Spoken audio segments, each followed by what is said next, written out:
Welcome one and all into the inaugural episode of Cactus Chronicles. I, of course, am your host, Gabrielle Ducharme, joined here by my legendary co-host, Allie Hansen. Allie, how are you doing tonight? First episode ever for the two of us. We've been talking about this for a long time. How you holding up? I'm doing really well. I'm still stuck in my apartment in Phoenix, but I'm glad that we're going to have a basketball season because basketball is my favorite sport of all time. We weren't really sure if it was going to happen. Games have been canceled. Games have been rescheduled. And so I'm excited to get going. Yeah, of course. You mentioned it. Games are canceled left and right. Games are just getting going now. And speaking of games getting going, this show will actually be a preview show on Blaze Radio, blazeradioonline.com for the ASU men's basketball game tomorrow evening. This is going to be on Wednesday, November 25th,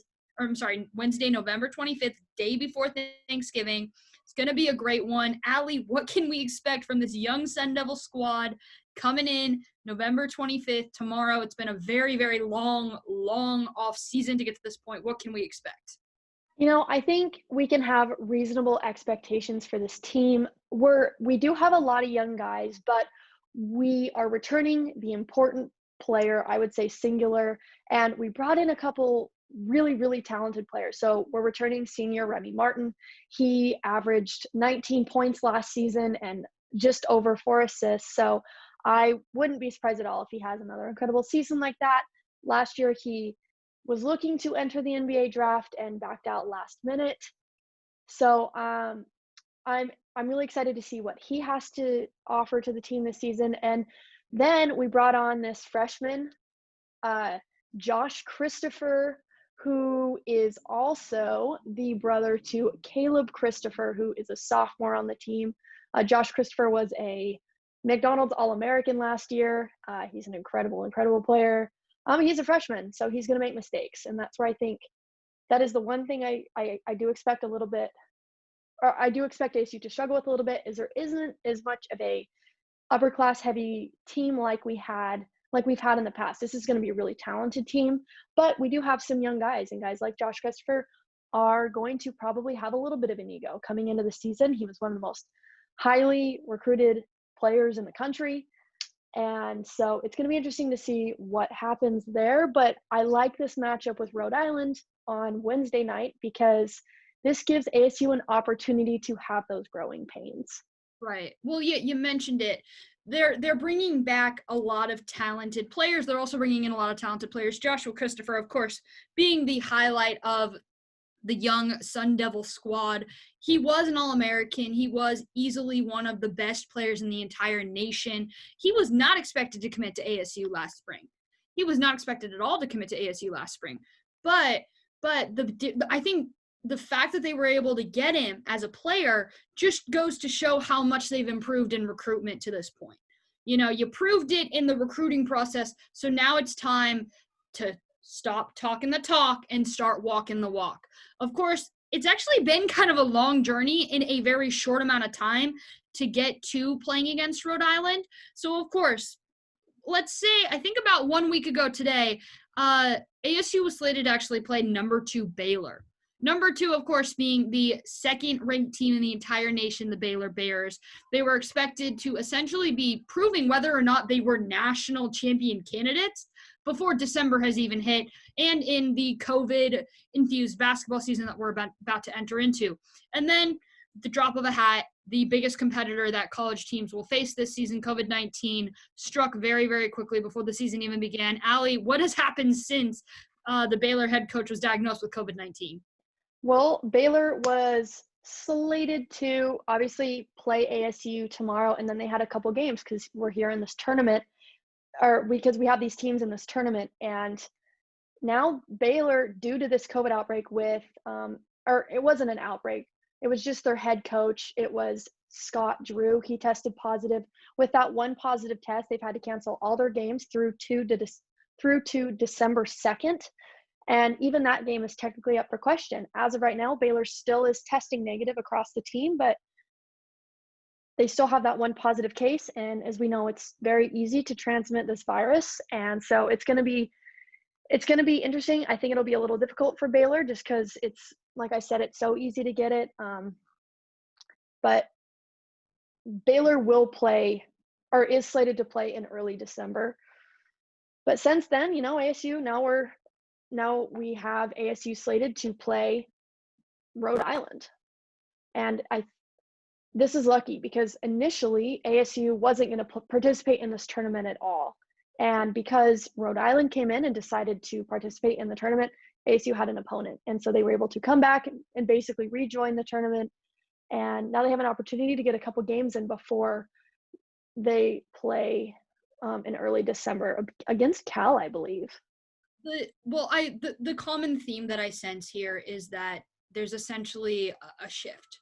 There's a massive shift in mindset. There's a massive shift in how you are now approaching this basketball game. Now, I think if you were to ask Bobby Hurley at a press conference tomorrow, if you were to say, hey, how has your mindset changed now that the opponent has changed? He's probably going to tell you that it hasn't at all. That they still have the same expectations. They still want to play their brand of basketball. They don't care who they're playing against. But the fact of the matter is, when you go from being up against a top 5 powerhouse Big 12 team, a team that plays with schools like Kansas and schools like Oklahoma and Oklahoma State and some of the better basketball schools in the Midwest, when you go from that to playing against a school from the tiniest state in the union, there's going to be a tiny bit of a shift in mindset. Whether you like it or not, you're dealing with players aged 18 to 22, maybe even younger than that, depending on how many seniors you have. You're dealing with young men who are glued to their cell phones, who are paying attention to what others are saying about them. So, of course, I think there's going to be some type of shift in mindset. My question to you, Allie, is this possibly a trap game for ASU? I think it's definitely a possibility. The thing is with this Rhode Island team is we don't know a lot about them. Rhode Island has brought in a lot of new guys. They lost 3 of their 4 top scorers last season. They lost a sophomore to East Carolina. And then 2 seniors graduated, and now they're left with their one star. His name is Fats Russell. He's their one returning player. I believe he averaged just over 18 points last season per game. So they really have one returning star on their team. They have a couple seniors, but they just have this one guy. So there's a lot of question marks here. Whereas with Baylor, there weren't as many. You kind of had a pretty good idea of what to expect. So there's definitely going to be a shift in mindset. Bobby Hurley, obviously, like you said, would never admit that. But when you go from playing a number 2 team to a team that odds are isn't going to be nearly as talented, you're going to change things a little bit. I think this is a good opportunity, though, to get these younger guys some playing time because they're the guys that really need it. Remy Martin, he's going to be able to come into the season pretty fresh, right? But you have these younger guys that are going to need an opportunity to get used to playing collegiate basketball because high school and college are obviously very, very different. So this is an awesome opportunity for ASU to get their younger guys some experience. You mentioned it. It's an opportunity to get younger guys some experience. So who are the players to watch on this young Sun Devil squad? Maybe even outside of the obvious one being Joshua Christopher. Who is a player to watch on this team? I think the other, some of the younger guys, sophomore Jalen Graham. The other one is Jalen House. Both of those guys were on the team last year. They saw quite a few minutes. I don't think I was a little bit disappointed with their performance at points last year. So I think that they're going to, coming into your sophomore year, you see either the sophomore slump or you see these guys really, really start to shine when they struggle their freshman year. Right. So I think that those are going to be 2 guys that we really need to look out for. And, there's a couple young guys on this team, Marcus Bagley, but I really think that the main young guys that you need to watch are Josh Christopher, his brother, Caleb Christopher, he's a sophomore, and then we have Jalen Graham and Jalen House. Oh, of course, you mentioned it. All 4 of those players that you also mentioned are more so like they're all supposed to be great shooters and they're all more guard oriented. So yes. It feels like we're going back into an era that Sun Devil basketball fans are very familiar with, guard you era, 2015, 2016, 12-0 starting team, number 2 ranked team in the country at one point. Just hopefully we don't have that big disappointment at the end of the season where we slump under the last 4 into the tournament. But that 12-0 start was really great. Right. But here's the thing. This year for this Sun Devil team could be make or break based on the fact that athletes like Joshua Christopher, presuming that Christopher actually meets expectations and we have every reason to believe that he will. I think at this moment in time, we have every reason to believe that he's going to do extremely well. But because he does extremely well with the current heightened culture of college basketball, one and done is probably on the rise for him. So his clock possibly, from the moment he steps on the court on, Wednesday evening, 5 p.m., his clock is ticking in an ASU uniform. His clock is most likely ticking in an ASU uniform. It wasn't by accident the fact that he is wearing a James Harden jersey, like the fact that he is wearing, a retired jersey from the Raptors. That's not by accident. They know that he's probably going to be one and done. So thus, of course, he definitely could be. But I do think that there is an opportunity. ASU has a lot of young guys, like I said earlier. I think coming out of this season, if you're just looking at age or class, I think the only person ASU really will lose is Remy Martin. And he's an incredible player, and he accounts for like a third of our total offense between assists and points scored. But overall, I think this team, it's got an opportunity to grow. Depending on what the draft class looks like this year and how Josh Christopher does, he could be a one and done. I would not totally be shocked if he stayed for 2 years.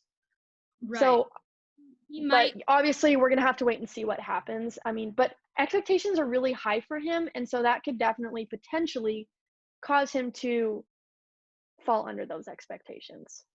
Yeah, like if he falters even one bit in especially in Pac-12 play with such a shortened season, I mean, he's got a lot working against him, unfortunately. This entire team has a lot working against him. Honestly, I've been saying this about a lot of teams. I've been talking about this in college football, especially. If there is a season to have growing pains, to struggle, to not meet expectations, this is it. Because the season, odds are, the way COVID is going right now, may not even happen. May not even go completely through like last year where March Madness was ended early. There is probably going to be a fair amount of games that are canceled or postponed. So if there is a season to struggle, this is the one. ASU is looking to be pretty good this year, but if they are going to struggle, this is the season for that to happen because everybody's going to be struggling. There's going to be a lot of, I believe also that eligibility is not affected by this season. I know in college football that is the case, but I believe that's also the case with college basketball. But if you want to talk about, a team that they don't even know if they're actually going to make it through the season. I mean, heck, their football team isn't doing too well either. Their football team just canceled their 3rd straight game due to a COVID outbreak. So, of course, when you're discussing shift in expectations, what expectations should people have for this team this season? Or should they just have no expectations at all and take every game like it's a blessing in disguise? Take every single game like it's a blessing because odds are we're not going to have an entire season this year. I mean, we already have had games canceled and the season hasn't even started yet. I mean, there are teams like Baylor who aren't even playing through aren't even going to play till at least next week. Like, for example, another team of the Pac-12, the University of Utah, they're on standby right now because 8 total players and the head coach all have COVID right now. So there's going to be a lot of games that don't happen. Every game just needs to be taken as like, this is a blessing. This is an opportunity for the players to get experience because I highly doubt that we're going to have a full season this year. In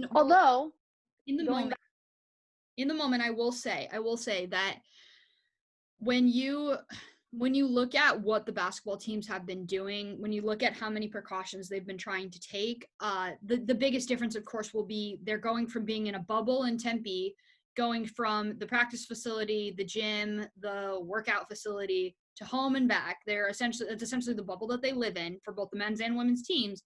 They're going to go from that to traveling around the country. and having a lot of variables that they cannot control.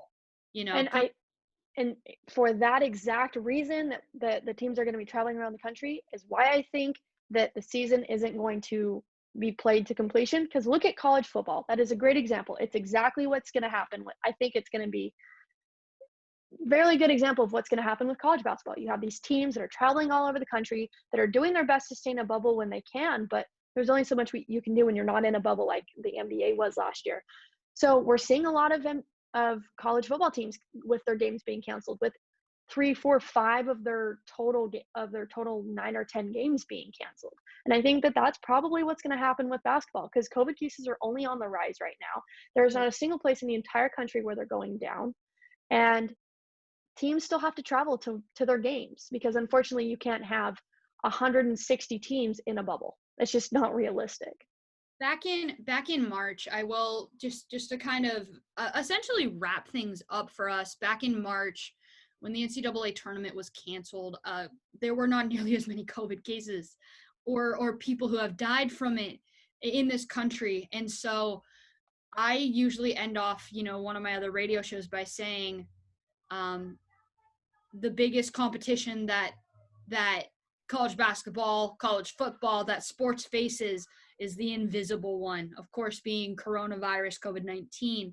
So this season, ASU is going to be outrunning an invisible bacteria that they don't know when it's an invisible virus that they don't know when it's going to strike. ASU outrunning an invisible virus that they don't know when it's going to strike. That right there, it's tremendously powerful. It's tremendously powerful in that you recognize how much a disease can impact you. So, of course, in the desert where cactuses grow and live for over 200, sometimes 300 years, this season will be chronicled as one of the craziest in the lifetime of ASU basketball.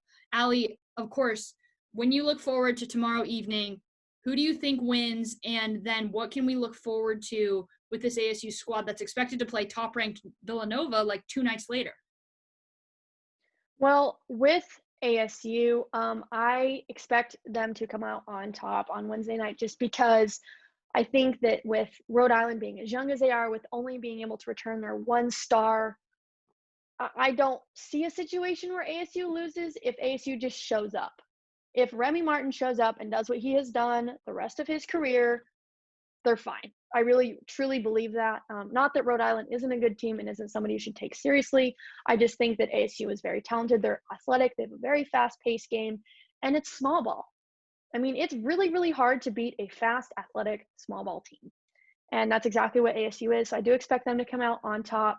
And then following that, ASU plays the Houston Baptist Huskies on the 29th. I think ASU runs away with that game. I think we could probably start our younger guys and get that one. And then following that, they get to play Cal in their first game in December on the 3rd. I think that's going to be a much closer game. I think Cal's a really good team. But I don't think I'm going to be able to predict that one until I can see these first 2 games, because this is a great opportunity for ASU, like I've said, to get out those growing pains. ASU playing against Villanova, that's going to be the filler for the Baylor game. That's going to be their first test to see whether or not they are able to finally get over the hump and actually put pen to paper, right? You've been talking the talk for the last 7 months since Joshua Christopher committed on Easter Sunday, back on that April spring day. Now it's time to prove it. It's time to prove it not only against a top 25 team, but against a team that's won 2 national titles in the last 5 seasons, a team that has multiple players going to the NBA, a team that has won in the biggest moments and continued fighting in their lowest moments, the Villanova Wildcats. Villanova is about as blue blood of a program as this country has at the moment. Their head coach, Jay Wright, is a future basketball Hall of Famer if he continues coaching at the same level that he has over the last 5+ years.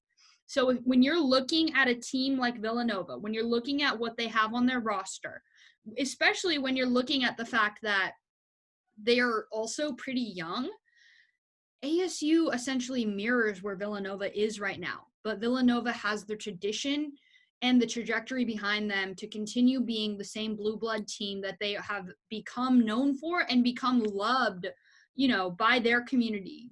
Yeah, and they have the 2 national championships in the last 5 years under their belt. I think Villanova is gonna be a really, really tough matchup for ASU, but I think it's really, really good that they get the opportunity to play Rhode Island on Wednesday night because they get to figure their stuff out initially because I think this is probably the best situation that they could have had to play Villanova. Right. You meant So, it's the best situation, and most likely the best situation, the best kind of tune up to potentially play Villanova Friday night. Of course, you still got to play the games in order to decide the winners and decide the results of this tournament. It being their first tournament of the season, and then they go right into Pac-12 play, it's going to be a fast transition for them. I hope the young team is ready for it. I think it's a darn good thing that Remy Martin did come back. But of course, before we end off tonight, Allie, anything else that you would like to add to this pregame show? look out for this fast-paced team because it's gonna be one that I think teams are gonna struggle with. So look out for the fast-paced offense that ASU is gonna run. That's what Bobby Hurley's known for. It's guard you. It's gonna be difficult to defend. We're gonna see a lot of teams getting tired very quickly with how fast ASU typically runs their offense. Of course, a fast-paced team, an exciting matchup that we look out for. Of course, Wednesday, 5 p.m., ASU versus Rhode Island. College basketball is back. We are the Cactus Chronicles crew. For Allie Hansen, I, of course, am Gabrielle Ducharme. That's it from us. Stay tuned for more, though, on Blaze Radio, blazeradioonline.com. Until then, cheers, everyone. Peace out, y'all.